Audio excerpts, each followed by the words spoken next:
30 días de oración, fe y silencio. 30 días para caminar junto al protector del Redentor.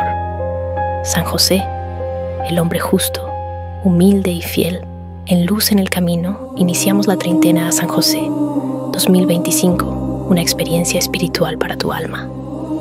Cada día, una meditación, una oración que toca el corazón, una palabra que renueva la esperanza.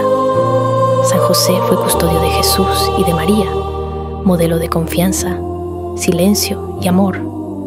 Él quiere acompañarte, guiarte y enseñarte a confiar en los planes de Dios. Durante 30 días, déjate abrazar por su paz, por su ternura, por su fe inquebrantable. Treintena a San José, 2025. Solo en luz en el camino.